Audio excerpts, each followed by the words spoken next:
अस्सलाम वालेकुम। आज हम स्टार्ट करते हैं प्रोकैरियोट्स या किंगडम मोनेरा।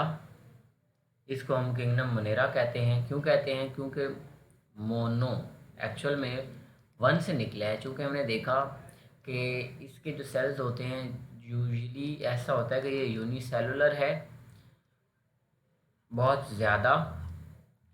90% 90 to 95% ये यूनिसेलुलर होते हैं। बहुत एक्सेप्शनल केसेस होती हैं कि मल्टी सेलुलर होते हैं। तो हमने कहा कि ये किंगडम है यूनिसेलुलर ऑर्गेनिज्म की। किंगडम का क्या मतलब होता है जी? रियासत। कि ये पूरी एक रियासत है यूनिसेलुलर ऑर्गेनिजम्स की। लर्निंग ऑब्जेक्टिव में देखते हैं हमारे पास क्या चीज़ें आती हैं। Size, shape, cellular structure, importance and control. तो ये चीज़ें हम देखते हैं वन बाय वन। तो साइज़ के ऊपर बात कर लें तो साइज़ जो होता है, लार्जेस्ट वायरस जो होता है उसको हम कहते हैं that is a pox virus. उसका साइज़ होता है सबसे स्मॉलेस्ट बैक्टीरिया के इक्वल। तो अब हम देख लेते हैं इनकी रेंज जो होती है नॉर्मली 0.1 to 600 माइक्रोमीटर होती है। माइकोप्लाज्मा हम देखते हैं ऐसे ग्रुप ऑफ बैक्टीरिया को जो कि सेल वॉल के बगैर होता है, सेल वॉल जिनमें नहीं होती। तो उनका साइज़ होता है 100 to 200 नैनोमीटर। और ई कोलाई जो बैक्टीरिया होता है इसकी नॉर्मली जो विड्थ होती है वो 1.1 to 1.5 या फिर कुछ बुक्स में 1.8 माइक्रोमीटर है। और इसकी जो लेंथ है 2 to 6 माइक्रोमीटर। दैन आता है स्पायरोकीट। स्पायरोकीट बैक्टीरिया इसकी इम्पॉर्टेंट है, 500 माइक्रोमीटर, ये पूछी जा सकती है। देन आता है पोलोपीशियम, ये 80 माइक्रोमीटर होती है।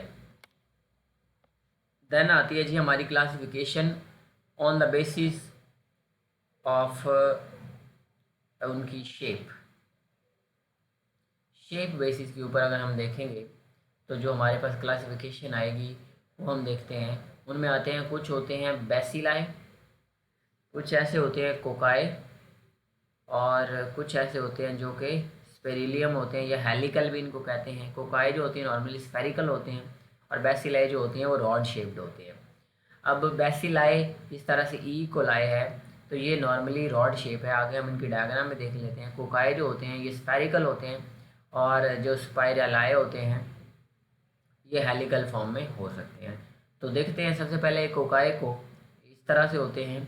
तो अगर टू बैक्टीरिया हो just in one plane that will be called the diplococci. For example एक ये है, एक ये है, तो इनको हम क्या कहते हैं कि ये डिप्लोकोकाई। अगर दो से ज़्यादा होंगे तो इनको हम कहते हैं कि ये चेन बन गई है ना। दो से ज़्यादा हैं, तीन बन गया तो ये एक चेन नज़र आ रही है, इसलिए हम कहते हैं कि ये एक स्ट्रैप्ट बन गई है, एक स्ट्रैप है। तो इसलिए हम कहते हैं कि that are called the streptococcus. और अगर ये इस तरह से हों, टू हों, बट वो टू डिविजन्स में फोर है, तो हम कहते हैं कि फोर बैक्टीरिया का टू प्लेन के अंदर होना that is called the tetrad. तो ये टेट्राड हो सकते हैं। Then the cube of the 8 होगा तो वो क्या होगा जी हमारे पास, इस तरह से क्यूब ऑफ 8 होगा तो वो हमारे पास आता है जी इस तरह से। एक्चुअल में ये होते हैं एक यहाँ पे, तो इसको हम कहते हैं दैट इज़ द सार्सिना। और अगर इर्रेगुलर फॉर्म में मौजूद होते हैं, इस तरह से मौजूद होते हैं, तो इसको हम कहते हैं कि दैट इज़ द स्टेफलोकोकस। एक्चुअल में हम कहते हैं स्टेफलो का मतलब है जिस तरह अंगूरों का गुच्छा होता है ना, ग्रेप्स होते हैं, तो इस तरह से स्टेफलोकोकस का जो होता है इर्रेगुलर अरेंजमेंट होती है। तो ये था जी कोकाई। उसके बाद हम देखते हैं बेसिलाए को। तो बेसिलाए जो होते हैं वो भी सिंपल उसी तरह डिप्लो होंगे तो हम कहते हैं कि ये है। और ये वाली बात आपने याद रखनी है कि बेसिलाए जो होते हैं वो इस फॉर्म में नहीं होते। तो स्ट्रेप्टो के अंदर क्या आएगा, अगर मोर देन टू आ जाएगा तो इसको कहते हैं स्ट्रेप्टो बेसिलाई। तो नॉर्मली इसकी यही शेप्स देखी गई हैं। देन आते हैं स्पाइरल। स्पाइरल आई की तीन टाइप्स होती हैं। एक को हम कहते हैं विब्रियो, एक को कहते हैं स्पाइरोकीट, और एक को हम कह रहे होते हैं स्पाइरिलियम। जो विब्रियो होते हैं वो होते हैं कॉमा शेप्ड, इस तरह से एक्चुअल में होते हैं ये, इनको हम कहते हैं विब्रियो। देन आते हैं अगर थिन और फ्लेक्सिबल होंगे तो उनको कहते हैं स्पाइरोकीट। एक्चुअल में बाल को, हेयर को कहते हैं। जिस तरह आपने कीट, सीटा आपने पढ़ा, तो बहुत ही बारीक थिन फ्लेक्सिबल होता है हेयर लाइक। तो अगर वो हार्ड होता है, रिजिड होता है, तो उसको स्पाइरेलियम कहते हैं। देन आता है हमारे पास जो सेलुलर स्ट्रक्चर हैं बैक्टीरिया के अंदर, कौन कौन से हैं उनको हम देखते हैं। तो फ्लैजिलम इसके ऊपर हो सकता है। और फ्लैजिलम क्या है, इस तरह बैक्टीरिया होता है। बैक्टीरिया के ऊपर इस तरह से आपको एक प्रोजेक्शन नज़र आती है जो कि उसकी मोटिलिटी के अंदर हेल्प कर रही होती है, उसको हम कहते हैं दैट इज़ द फ्लैजिला।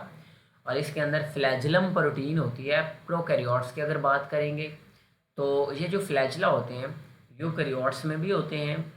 तो यूकैरियोट्स के अंदर इसके अंदर कौन सी प्रोटीन होती है, उसको हम कहते हैं ट्यूबुलिन प्रोटीन होती है।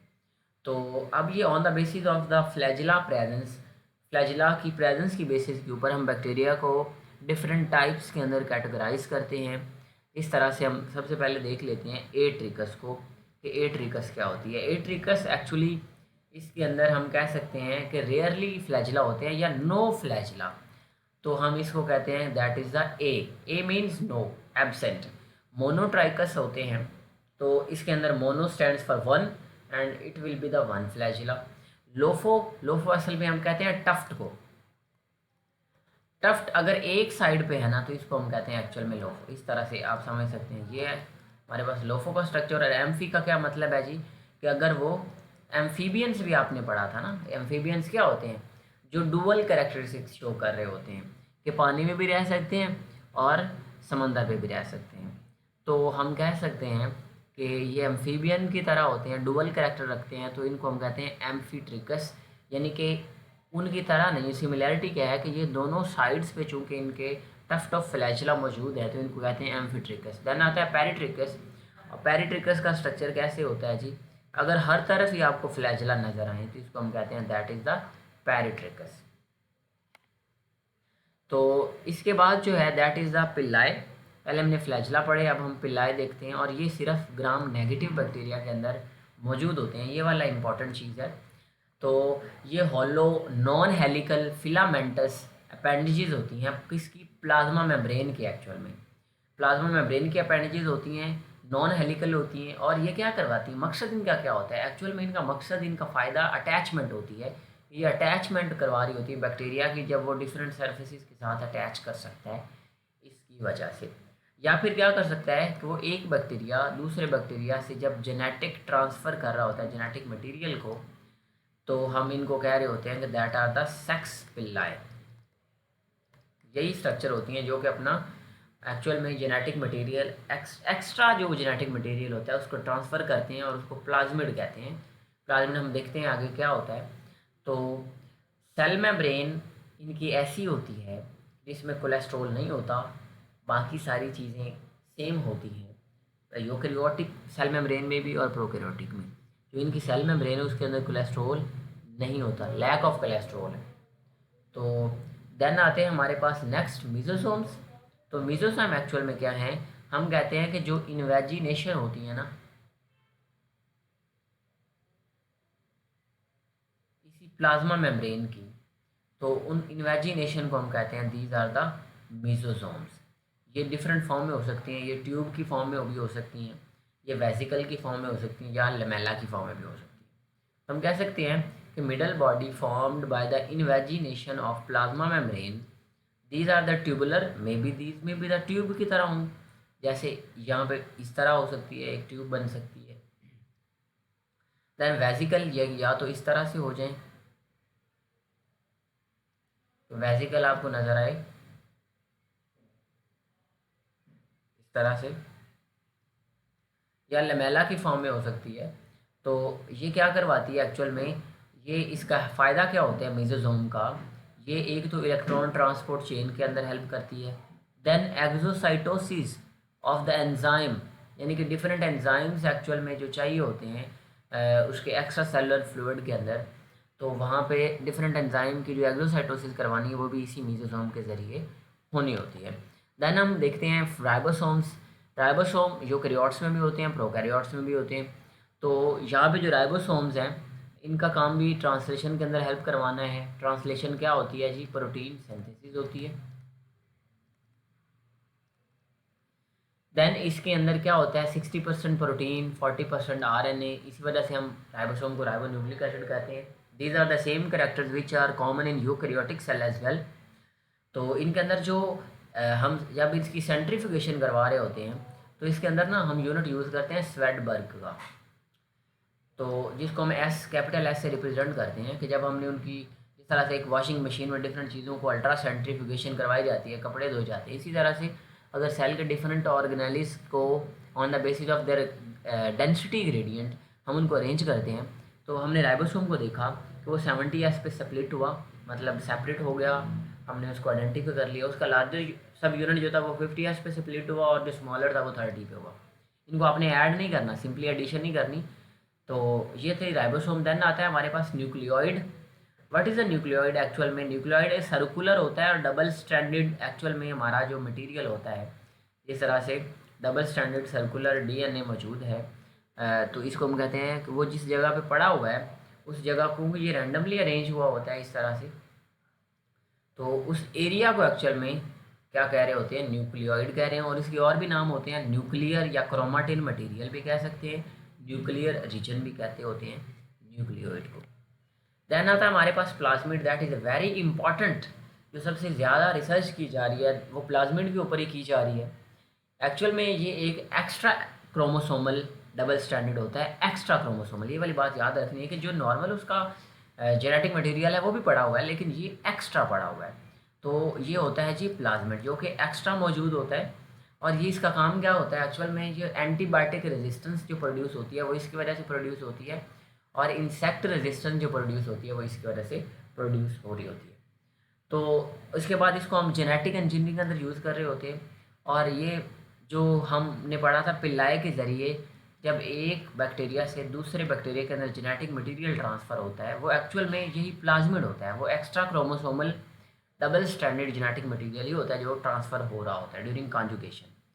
तो ये था जी प्लाज्मिड। अब हम देखते हैं डिफरेंट जो उसके बाहर स्ट्रक्चर होते हैं। लाइक हमने पढ़ा सेल मेम्ब्रेन के ऊपर सेल वॉल है, और सेल वॉल के ऊपर जो स्ट्रक्चर्स हैं उनको हम देखते हैं कि वो कौन से हो सकते हैं। वो या तो कैप्सूल हो सकते हैं या स्लाइम हो सकते हैं। तो हम इसको कहते हैं कि not slimy, it is slime. और इनको कलेक्टिवली हम कहते हैं ग्लाइकोकैलेक्स। ग्लाइकोकैलेक्स क्यों कहते हैं? क्योंकि एक्चुअल में ये कार्बोहाइड्रेट्स और प्रोटीन से स्ट्रक्चर बने होते हैं, तो इसलिए हम इनको कहते हैं कि दीज में बी द ग्लाइकोकैलेक्स कलेक्टिवली। तो कैप्सूल जो होती है एक्चुअली द नेम रिप्रेजेंट्स, ये टाइटली बॉन्ड फॉर्म में होती है, ठीक है जी। और जो स्लाइम होती है एक्चुअल में, ये मैं कंफ्यूज कर देता था कैप्सूल और स्लाइम को, तो मैंने इसको ऐसे याद रखा कि स्लाइम है, और स्लाइम क्या होती है? स्लिपरी चीज़ होती है। और स्लिपरी चीज़ जो होती है ना, वो हम कहते हैं कि हमेशा क्या होती है? लूज़ होती है। तो लूजली अटैच्ड है तो स्लाइम है, अगर वो टाइटली बॉन्डेड है तो वो कैप्सूल है। दोनों का काम एक ही है। हमारी बुक में पीटीबी के अंदर जो है वो उन्होंने सिर्फ लिख दिया है कि जो स्लाइम होता है that provides the pathogenicity, but not दोनों ही पैथोजेनिसिटी प्रोवाइड करें। पैथोजेनिसिटी क्या होती है कि ये प्रोटेक्शन करते हैं इसकी अगेंस्ट एनी पैथोजिन। तो यानी कि कोई और पैथोजिन, जिस तरह हमने पढ़ा बैक्टीरियोफेजिस हैं, तो वायरसेस के ऊपर आता है, तो किसी हद तक जो इसकी प्रोटेक्शन कर रहा होता है वो कैप्सूल या स्लाइम हो सकते हैं। तो इसके बाद हम देखते हैं कि इसके अंदर और जो डिफरेंट स्ट्रक्चर हैं that are the spore and cyst. तो स्पोर एंड सिस्ट जो होते हैं इसके अंदर कुछ स्ट्रक्चर बनते हैं। स्पोर जो होते हैं वो एक्सटर्नल भी हो सकते हैं, इंटरनल भी हो सकते हैं, और सिस्ट जो होते हैं वो हमेशा एक्सटर्नल होते हैं। स्पोर जो होते हैं they are the heat resistant, but जो होते हैं सिस्ट वो हीट रेजिस्टेंट नहीं होते। ये वाली बात आपने याद रखनी है, दैट इज़ वेरी इंपॉर्टेंट कि हीट रेजिस्टेंट। देखें बाकी ड्राई रेजिस्टेंट, हीट, इसके अलावा बाकी पीएच रेजिस्टेंट, ये जो होते हैं ये स्पोर भी होते हैं और ये सिस्ट भी होते हैं। बट जो हीट रेजिस्टेंट हैं वो सिर्फ इसमें से कौन सा होता है? सिस्ट नहीं होता, सिर्फ स्पोर होता है। आपने याद रखनी है ये बात, ये बहुत ही इम्पॉर्टेंट एमसीक्यू के तौर पे पूछे जाने वाली बात है। इस बात को आपने कभी नहीं भूलना। और आपने इसमें एक और चीज़ याद रखनी है कि जो सिस्ट होते हैं ना, ये बनते हैं ड्यूरिंग डिफरेंशिएशन। ये बन रहे होते हैं एक्चुअल में ड्यूरिंग डिफरेंशिएशन बन रहे होते हैं। बट जो हमारे पास स्पोर होते हैं ये लेट स्टेज, सेल की जब लेट स्टेज आती है तो उस वक्त इनकी फॉर्मेशन हो रही होती है। यहाँ पे आप देख सकते हैं कि स्पोर उसके अंदर बना है, या ये इंटरनल भी हो सकता है, एक्सटर्नल भी हो सकता है। इसी तरह सिस्ट जो होता है ये हमेशा इंटरनल होगा इसकी। तो देन हम देख लेते हैं जी कि सेल वॉल जो है, देखिए जी हम 3 कैटेगराइज करते हैं कि एक्चुअल में जो सेल वॉल है, तो हम कहते हैं जी कि सेल वॉल जिस बैक्टीरिया में नहीं होती उनको हम कहते हैं दीज आर द माइकोप्लाज्मा। ठीक है जी, माइकोप्लाज्मा। तो आर्कियोबैक्टीरिया हम कहते हैं एक्चुअल में एंशिएंट बैक्टीरिया या ओल्ड बैक्टीरिया। ओल्ड बैक्टीरिया के अंदर हमने देखा कि इनके अंदर सेल वॉल तो दोनों में होती है, यानी कि आर्कियोबैक्टीरिया में भी और यू बैक्टीरिया में भी, लेकिन इसके अंदर कॉम्पोजिशन का डिफरेंस होता है। जो यू बैक्टीरिया होती है ना एक्चुअल में, उनकी बनी होती है म्यूरिन या पेप्टाइडोग्लाइकन से, बट आर्कियोबैक्टीरिया की ये पेप्टाइडोग्लाइकन से नहीं बनी हुई होती। तो हम इसी बेसिस के ऊपर, स्टेनिंग की बेसिस के ऊपर हमने देखा कि जो सेल वॉल है कुछ को हम कह सकते हैं कि ग्राम पॉजिटिव हैं और कुछ जो होते हैं वो ग्राम नेगेटिव होते हैं। एक्चुअल में होता ये है कि जब हम स्टेन कर रहे होते हैं तो एक कॉम्प्लेक्स बन रहा होता है जिसको हम CV कॉम्प्लेक्स को कहते हैं। तो अगर वो पहली स्टेन से डाई हो जाते हैं, हमें नज़र आ जाते हैं, तो वो +1 है।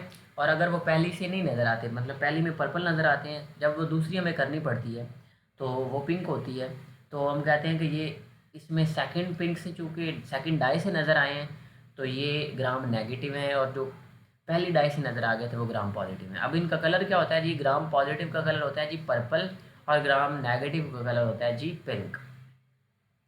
देन आता है हमारे पास नंबर ऑफ़ लेयर्स। जो ग्राम पॉजिटिव होता है जी, इसमें एक ही लेयर होती है, और जो ग्राम नेगेटिव है ये इसके अंदर 2 लेयर्स होती हैं। अब इसी लेयर्स की बेसिस के ऊपर यहाँ पे आप देख सकते हैं कि आउटर मेम्ब्रेन, चूँकि लेयर एक है तो आउटर मेम्ब्रेन नहीं होगी, और इसमें आउटर मेम्ब्रेन होगी।